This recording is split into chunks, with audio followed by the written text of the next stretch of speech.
Thank you, President. And we can open the floor to questions. We'll start here in the middle, please, in the front. Yes, you.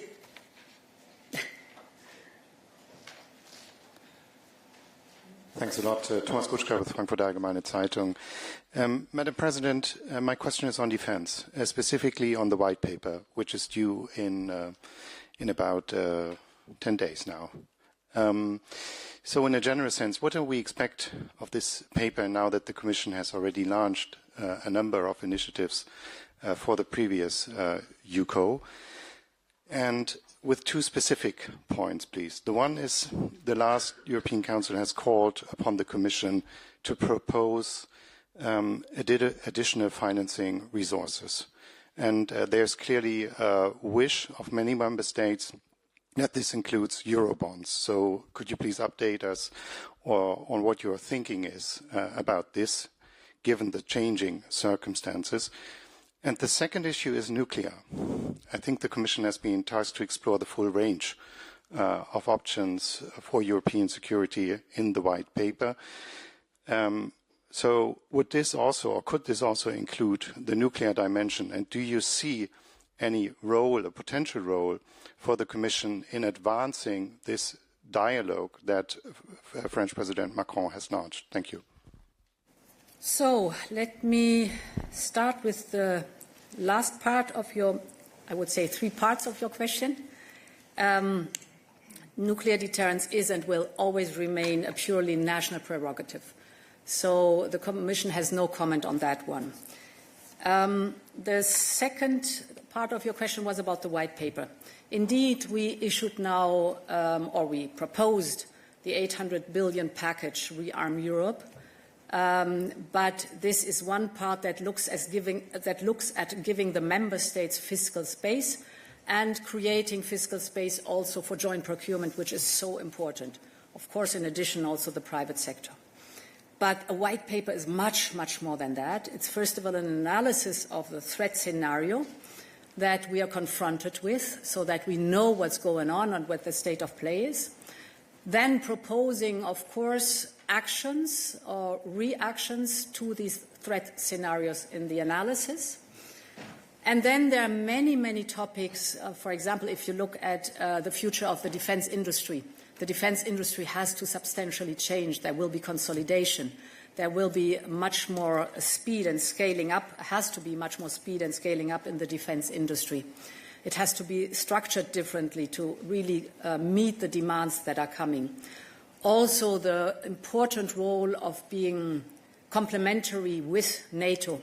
I keep emphasizing, and I think it's very important, that we will not reinvent the wheel, but we will build on the very successful coordination with NATO when it comes to standards and norms, or when it comes to the analysis of where do we have the gaps. So there's a wide range of topics that have to be discussed, and this will be part of the white paper. Now, financing options. So whatever the financing options are, we will have to raise money. So also the new instrument that we are creating, the 150 billion, you have to raise money for that. The Commission is borrowing against the headroom and then on-lending the loans to the member states. The same is with the triggering of the national escape clause. Of course, the member states have to go to the capital markets and raise money for these defense expenditures.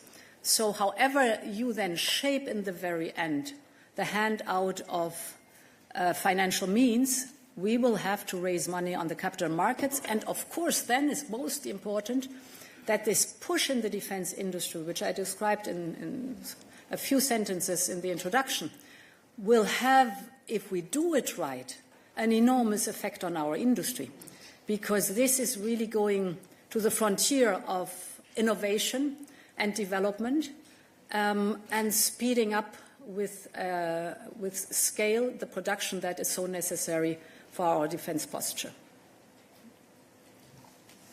And we move on. Yes, Dan, please.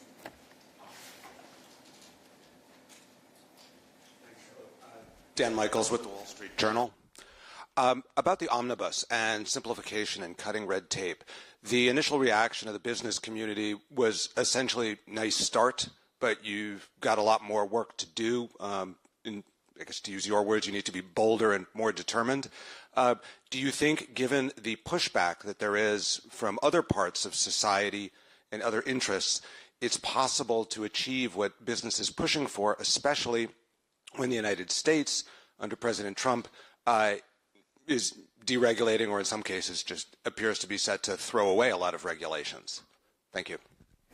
It's about simplification. And on one thing we are very, very clear. We have our common goals cast in law, that is climate neutrality by 2050 and at least minus 55% by 2030.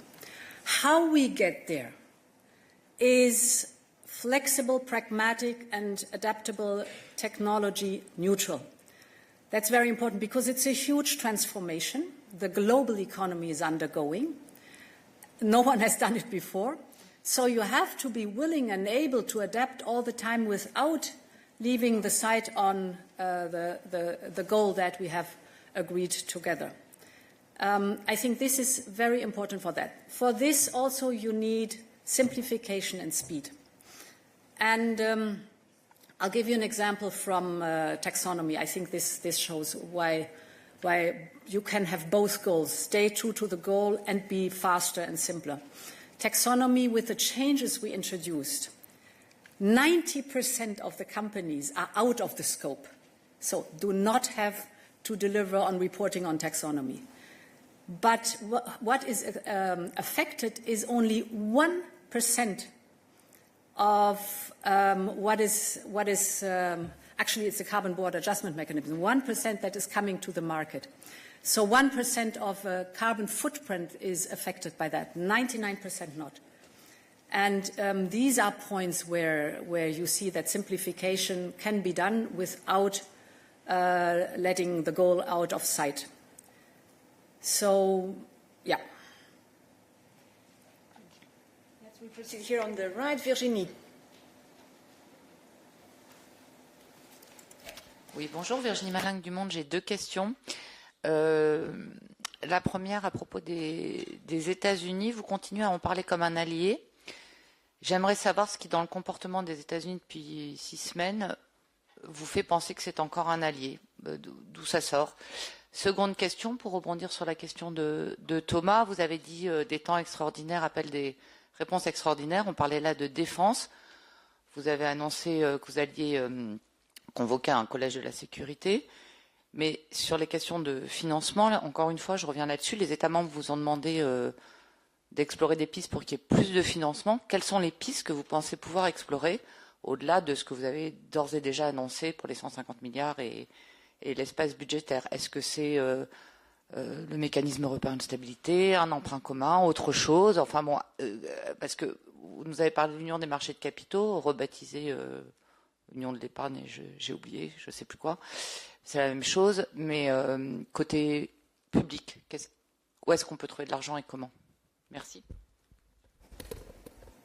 Yeah, I mean, it's a huge amount that we are offering now to member states or for joint procurement, 800 billion.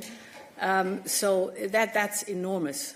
And therefore, I think we will focus now on delivering the legal proposals, which is under time pressure. We are under time pressure to do that. We want to do this before the next European Council.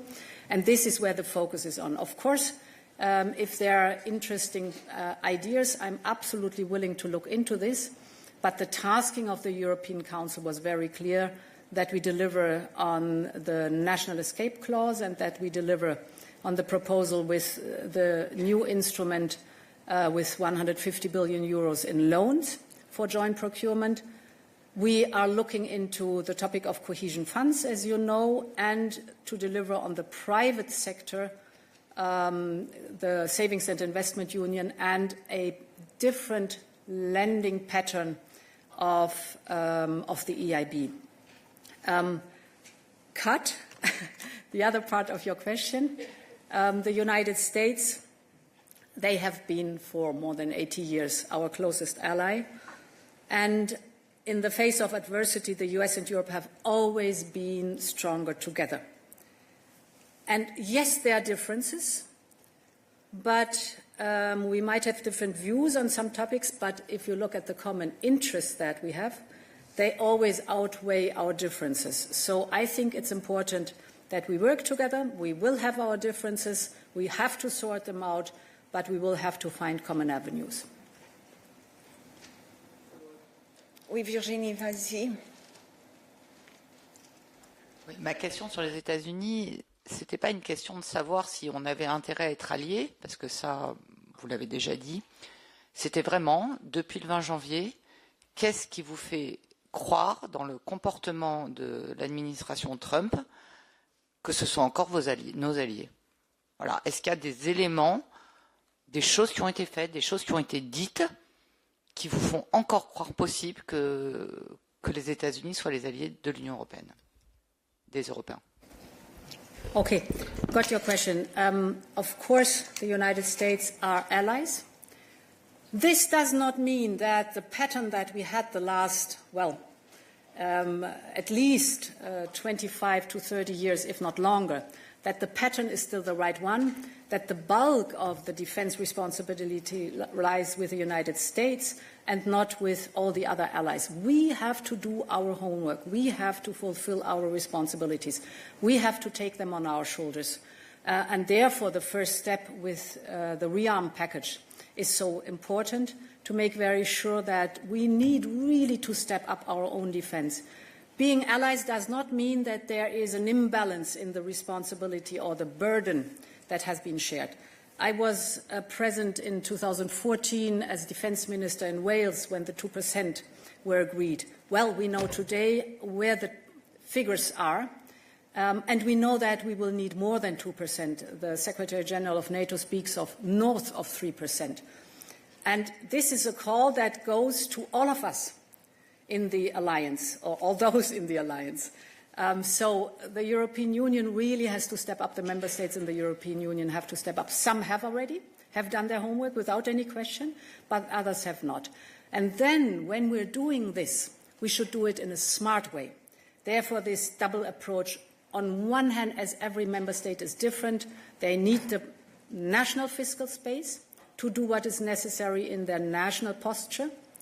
But on the other hand, we are fully aware that we have domains, and we have identified these 6 to 7 domains, where we need joint procurement, joint action, so that the member states can chip in contracts, multi-annual contracts, for huge topics like an advanced air defense shield, or the missiles, the drones, the ammunition. We all know these topics, where we have to step up together.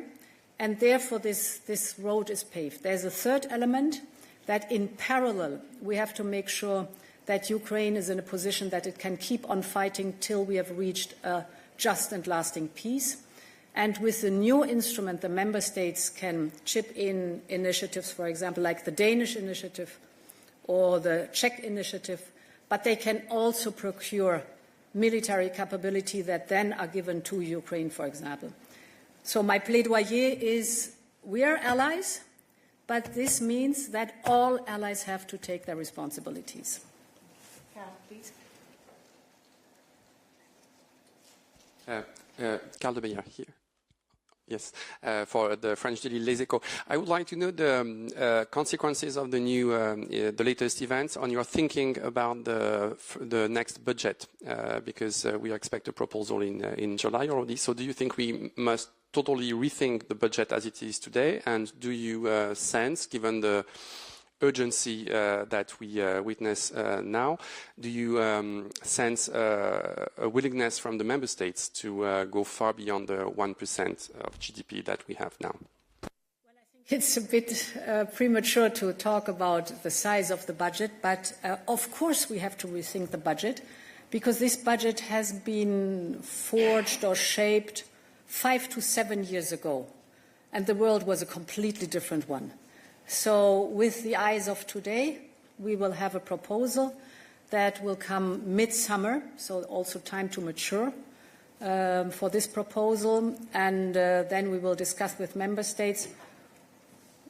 What I see is that member states fully understand the urgency that we have to step up in competitiveness, in security, and in protecting our democracy. This is absolutely clear, but this is, of course, no blank check to put in whatever we think should be in, but it's still a matter, of course, of negotiation. So without any question, it will be different, the budget, but we have still a lot of time to negotiate that. Susanna, please.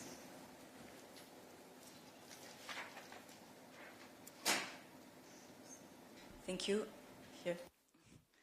Susana Freixas for SIC and Expresso Portugal.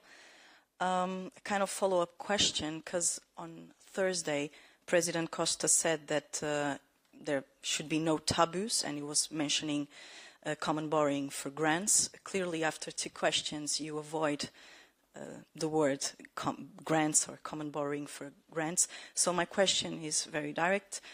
Do you think that there is no need for common borrowing for grants? So this is my first question. And if I may, a follow-up question also regarding the relation with the US. Do you think that at some point during your mandate you will have to de-risk the relation with the US as you have done with China? So for the second question, a clear no. It's a completely different relationship we have with the United States than we have with China. Therefore, a clear answer. And for the first, what the first question is concerned, where I put my emphasis on right now is, 3 days after we proposed the package to the European Council, that my task now is, in the next 2 weeks, to deliver a concrete legal proposal. Nothing is off the table. I'm open for whatever is necessary. Get me right. But to start a debate 3 days after we've done a proposal that was unanimously supported, with a lot of positive replies from everywhere, to come with new thoughts, I think is too early. As I said, nothing is off the table. I'm willing to explore whatever member states, and they've asked for other things too. We can discuss then other scenarios in the next European Council. This is the decision of member states and, of course, the President of the European Council. But my task now, 3 days after such a big step forward, it's unprecedented that in defense we are supposed to provide this enormous possibility to the European Union. I focus now on the legal proposal, which will be tricky enough. Please. Anselm Stern, Second German Television. Germany is going into debt. The EU is lifting the European debt brake.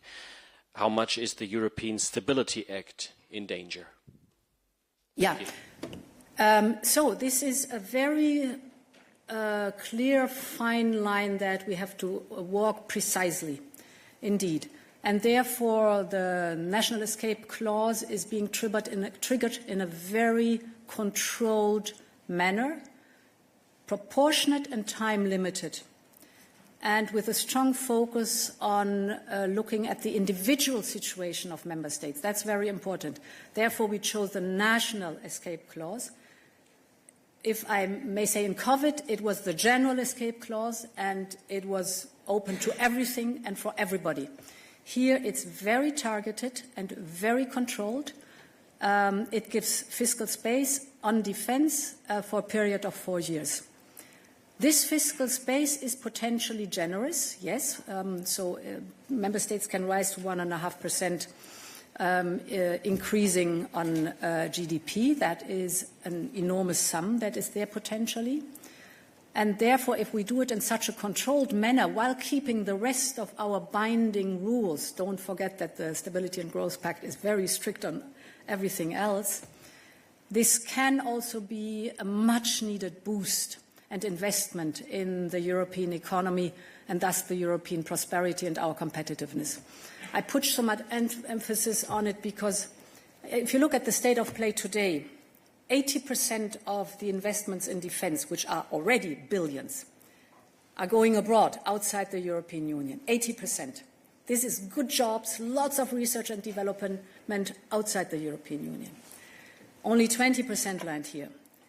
We shape this new instrument also for joint procurement in Europe because, of course, this has knock-on effects that are extremely valuable for our economy, for dual use. So we know it's not only military purposes. The classical example everybody knows is in military research, the World Wide Web and GPS have been developed and a lot other things. Look at the usage of drones today in the civil sector. It's vast. It started in the military sector. So we have a huge potential in research and development with spillover effects in the civil economy, plus vice versa. We also know that the civil economy is contributing a lot with innovation and research to the military development. And therefore, if done carefully, controlled, properly, it can be a huge opportunity. Angela, please.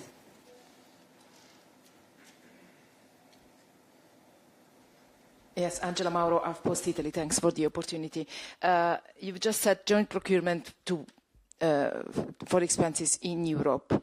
And my question is, as there is a big discussion, there is a discussion on the Buy European clause between France and Germany. What do you think of this? And if I can, another question on the name, Rearm Europe. Some say it's unpopular, like the Italian Prime Minister thinks it's unpopular. I think you don't repent the choice. Can you explain us why? Thanks. So the name describes what is happening. I mean, if you look at the history of the development of defense investments and expenditure, I think we were around about 4% at the end of the Cold War. Then, rightly so, there was a reduction of defense investments. It was the time of the end of history, Fukuyama. So all these affect the peace dividend, yes. But then it went further than only a peace dividend and went into, because of tight budgets and financial crises and so on, into decreasing in underinvestment, at least 1 or 2 decades of underinvestment. And therefore, it is necessary to establish the posture again that is so important. The new instrument of 150 billion euros for joint procurement, we will call it SAFE, Security Action for Europe. So that's a core element. And yes, there was a first part in your question and I forgot it, I must admit. The Buy European. Sorry, I started with the second part. It's never good to ask me 2 questions. I always forget the second one. So I think I just explained why I think over time it can't be that 80% of our investment, think of these 800 billion. If 80% go abroad, this is very good for other regions, but not good for the European Union. I'm aware of the fact that this is a gradual increase of Buy European and that we have to think about what includes Europe. For example, we have strong ties to our British friends, or I remember very good connections to Norway, excellent in submarines, for example. So we have to think smartly how we do this, but that in general it has to deliver also on research development and good jobs. Here in Europe is for me very important. Why do I say gradually? Because the reason that at the moment we're buying 80% outside of the European Union is that we needed, and we need urgently, the capability, and they were not here.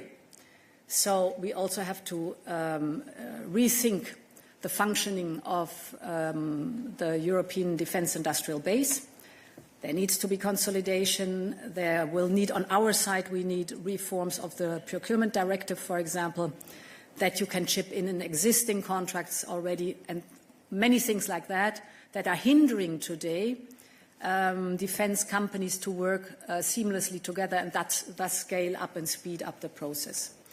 Perhaps a last comment on that one for me is exemplary, the unbelievable speed and quality in Ukraine of the defense industry. There was almost nothing when the war started, And if you look today at the multitude of highly agile, functioning startups in Ukraine producing drones, armored vehicles, etc., cheaper, faster, and more intelligent than it happens here, we know where the task is. So the defense industry of the European Union is now going to Ukraine to understand what is the difference that they are showing here, and this is the way for us to act.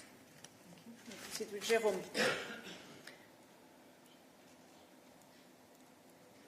Jérôme Cartier de l'agence France Presse.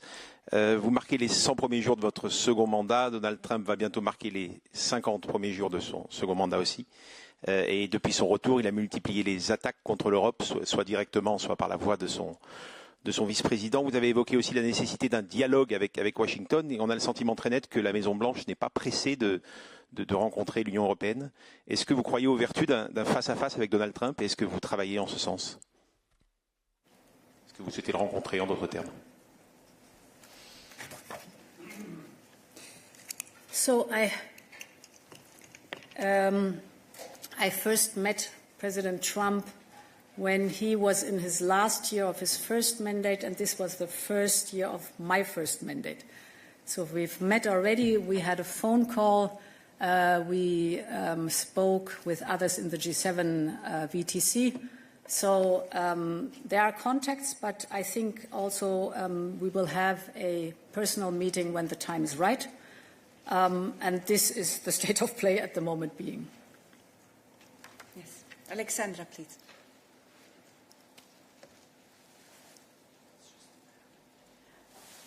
Thank you so much, Paula.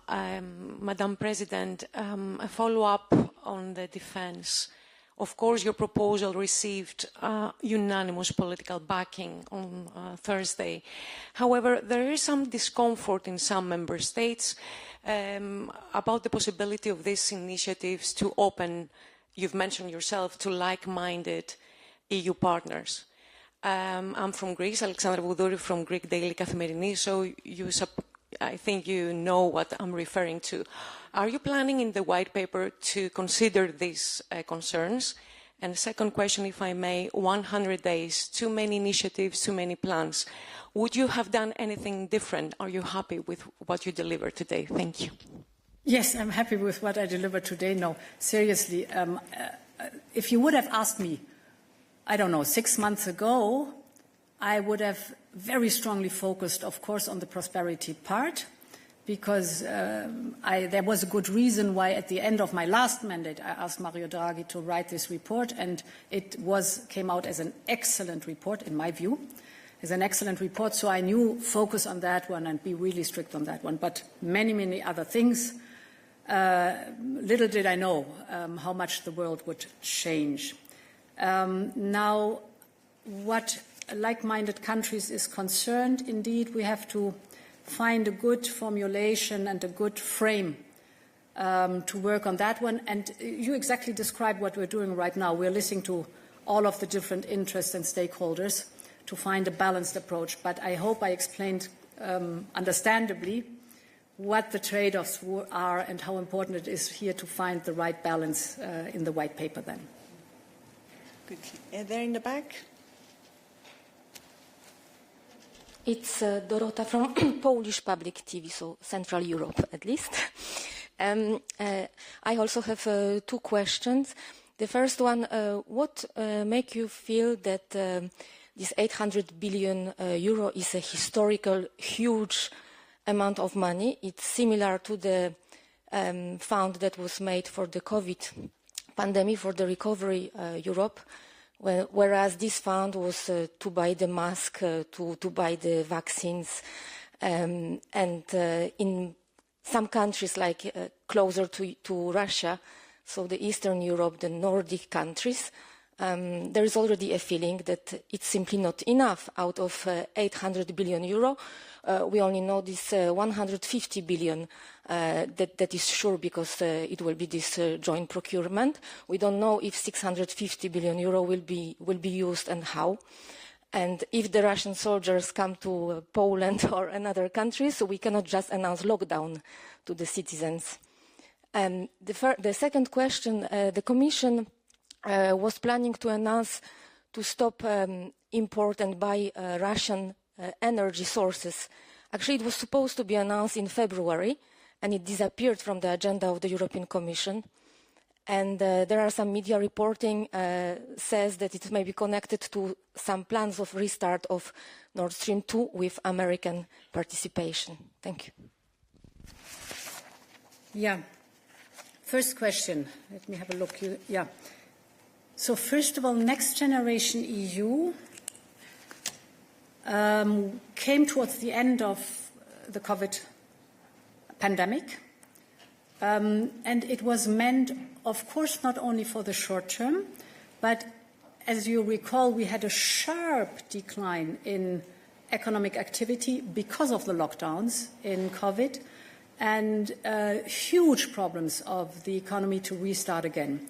And therefore, Next Generation EU was the much-needed investment push to give an incentive again to the economy to open. And then you see we had a sharp decline and a sharp increase again of economic activity. What we wanted to prevent with this 850 billion Next Generation EU was that you have a sharp decline and then very slow recovery following after. And for that, this massive investment boost was there. And it helped a lot. It helped a lot. I say that this 800 billion for defense is so historic because investing in the economy is a known pattern of the single market, of course, for the European Union. Investing specifically in the defense industrial base is very new at that scale for the European Union. It's a discussion that was always very strong in NATO, but now it's a discussion that arrived also, rightly so, in the European Union because the European Union has to care for its own military posture and has to be able, as I've described, to face the threats that we are seeing. So this has never happened before with that intensive and this focus, and it is the right move, I think. Your second question was on Russian gas, correctly. So it's worth to look at the political guidelines where I commit very clearly to phasing out the Russian gas, and I stay, of course, committed to that one. This is an absolute must. We've been successful, but we always see, of course, that there are loopholes where we have to be careful and we have to work on. And the fact that we excluded or tried to get rid of the over-dependency on Russian gas caused also enormous trouble energy-wise, but I think it's also a proof that when asked to act in a joint manner, what we did, you can get rid of this over-dependency and develop a secure and affordable energy market. One of the points where it's always worth to look in, Repower EU is still working, and the purpose was and is to get rid of our dependency, and the affordable energy action plan that we have just issued, I think, last week, is also a very good roadmap to see how we're going to want to move forward on that topic. Jennifer, please. Thank you. Jennifer Rankin from The Guardian. It's over here. First of all, a follow-up. What would Norway and the UK have to do to be included in any buy European provisions? Would they, for example, have to agree to stop buying US-made defence equipment? Could you sketch out your thinking on how to include non-EU countries in buy European? And secondly, I really wanted to ask about Ukraine, because at the last European Council there were a lot of discussions about the medium term and the long term. But can you give us a sense of when you expect agreement on the Kaja Kallas initiative, on what steps the EU will be taking to support Ukraine to provide military aid this year, given how critical the situation is and the gap that has opened up with the very big gap from the loss of US aid? Thank you. So, the non-European Union countries, the first part of your question, if you look at the pattern of the defense industry, you see that there are already very strong ties. Companies are already working cross-border. We do not have to reinvent the wheel. We have to think about a smart mechanism, how we can use this cooperation that is already established and at a high level of quality. I wish for more speed, but the level of quality is very high. Ukraine, we have made sure that the financing gap for the economic survival of Ukraine is closed. This in 2025, focusing on this year. And indeed, I mean, if you look at what the European Union delivered overall, it's 140 billion euros, and this includes the economic survival or stability of Ukraine in the year 2025. If you look at the military supply, 52 billion euros have been worth military equipment have been supplied to Ukraine, actually on par with the United States. Here we will have to step up without any question. This initiative, Rearm Europe, helps a lot because it gives in two ways at least, and the third one is the possibility of private investment also, possibilities to be faster and more targeted in supporting Ukraine. Good, and we cannot forget our colleagues online, so we turn to Momchil. One question from online. Yes, hello. We come to you. We come to you, Momchil. Good afternoon. President, I have two questions. First question, President, last year during a pre-election debate, you said that parties like Revival in Bulgaria and others in other European countries want to trample our values and destroy our Europe. But we at the EPP... Momchil, I'm sorry, we cannot see you, Momchil, and you know the rules, right? Okay. We need to be able to see you. Do you see me now? Nope.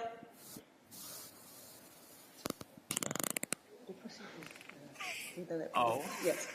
Okay, I'm sorry, Momchil. We'll have to proceed here in the room. So, Mark, please. For once, I'm happy IT doesn't work always so well. Sorry, Mark Papercorn. I have one question only for you. It's about this security college. When is this security college going to start? How many commissioners and who will be part of it? How often will they meet? And what is their task? Are they preparing conclusions? Because then you get a kind of a division between A and B commissioners, and you know how sensitive this is. Thanks. So the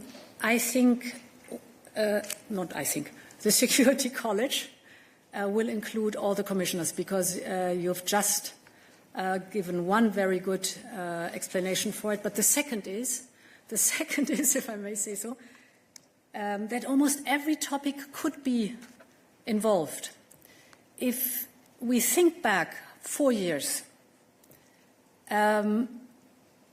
never would I have been able to foresee how topics can be instrumentalized to drive a hybrid attack against us. Let's start with Russian gas. 4 years ago, we saw that Gazprom is not filling the gas storages as it should, but we did not draw the right conclusions. That was before the war started. So we saw it, we were worried, but little did we know, or no idea did we have, that this is the beginning of a hybrid attack on European energy security in order to force us not to support Ukraine.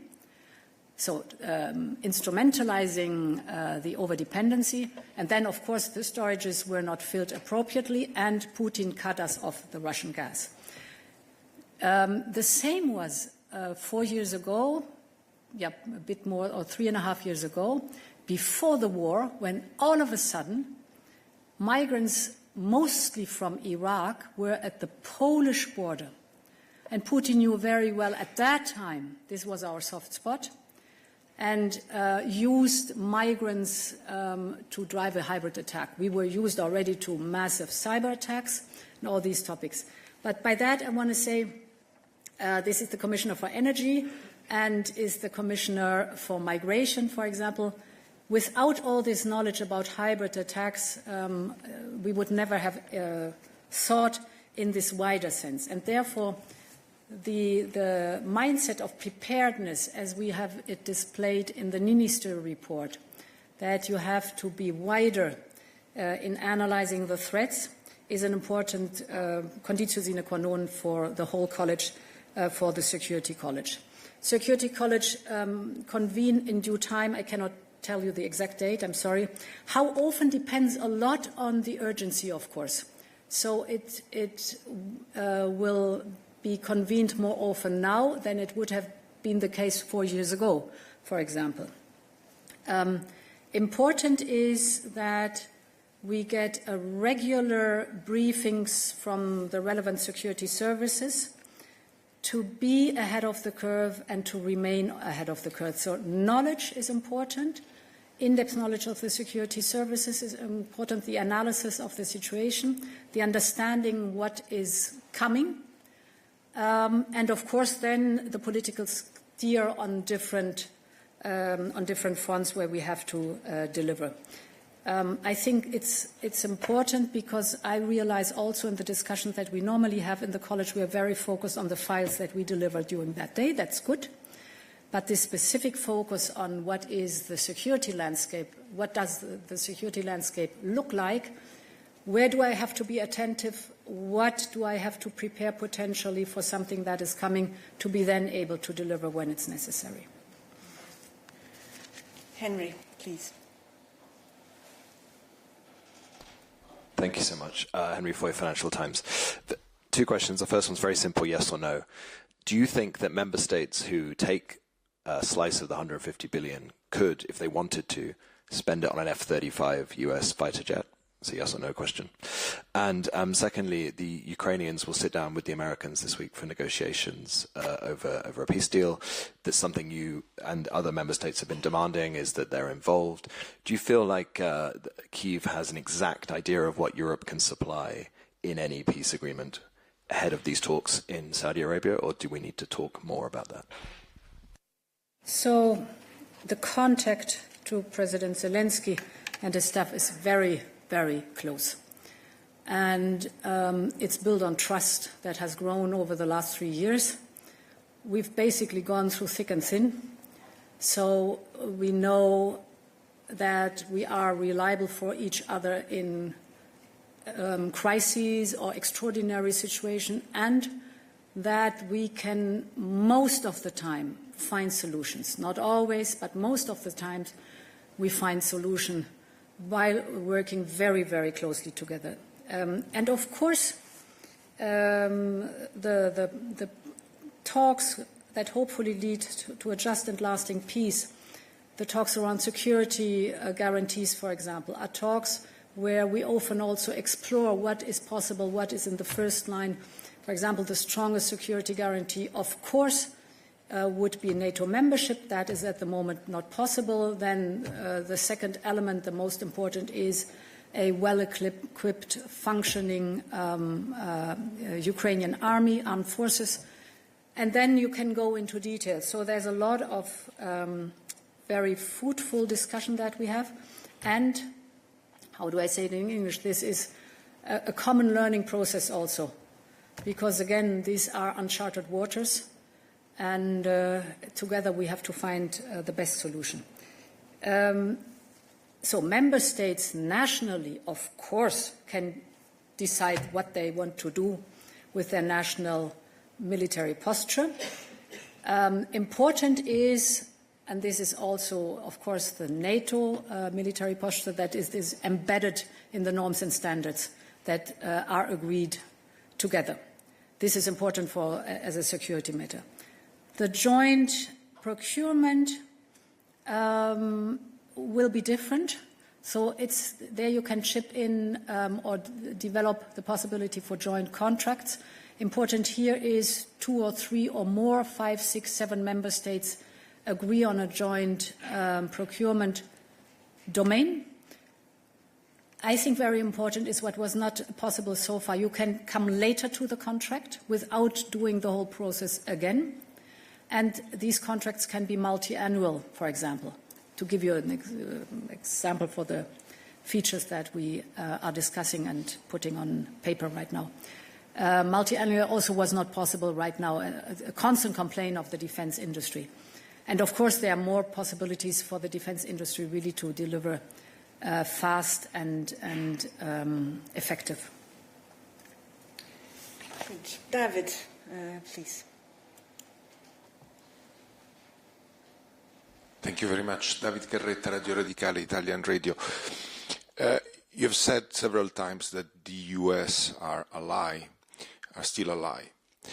But after the decision that the Trump administration took on Ukraine, suspending military aid, suspending sharing of intelligence even for air defense, yearly detection of mass missiles, the fact that the Vice President has campaigned and is campaigning for anti-democratic forces in Europe, in the EU, would you say that the Trump administration is still an ally, or it's time to confront them in a different way? Thank you very much.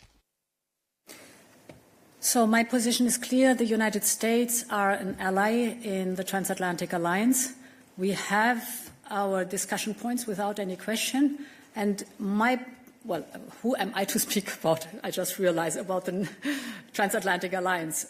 From the viewpoint of the European Union, I think it's a very strong wake-up call and Europe's moment now really to step up in defense and giving ourselves the posture that we need. Yeah. Okay, good. So we're coming to an end. The final two questions. Here, please. Yes, you.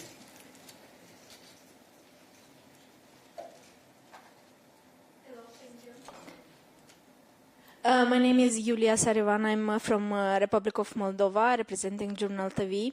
So, just before the special summit, President Macron said that Russia's next target is definitely Moldova and Romania, especially in terms of disinformation and cyber attacks.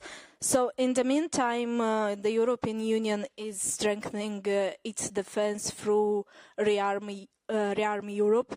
What does this plan mean for non-EU countries as Moldova is, and can we expect even more support from the European Union? Thank you. So Moldova, for sure, as a candidate country, can expect a lot of support from the European Union, and I think we are on a very good path. With the growth plan, for example, we're working intensively on giving Moldova more access to the European single market in certain sectors. This comes with investment in Moldova's economy. So Moldova can expect that we stand by Moldova firmly and determined, and of course with the full support that we have given so far, and this will always also be the case in the future. Good. And there, please. Yes, you. Sorry, don't remember your name. James Cantor from the Media EU Scream. President, it's a bit of a follow-up on Dorota's question. Europe still buys tens of billions in Russian hydrocarbons. And of course, we know those hydrocarbons, those revenues fuel the Russian war machine. At the same time, and this is a little bit the 100 days question, you have presided over quite a dramatic rollback of the Green Deal. And the Green Deal is, of course, supposed to hasten a whole of society move away from carbon and fossil fuels. So how do you respond to those who say there's a bit of an incoherence here when it comes to policies on climate, but also on security? Thanks. So the hydrocarbons from Russia. Our dependency on Russia, I try to get off the top of my head all the figures. Dependency on Russian gas was 45% at the beginning of the war. it was reduced by 75%, which is quite a big step. The dependency on coal was 50%, it's 0.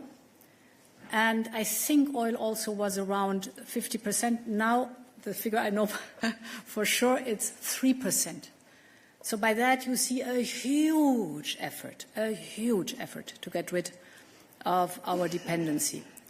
If I look at the overall situation of Russia, it's a mixed picture. The sanctions are biting and having a very detrimental effect on the Russian economy. You see that they have skyrocketing interest rates and inflation is soaring. But what is still a source of income, not from the European Union, is the oil revenues. So we see that very clearly.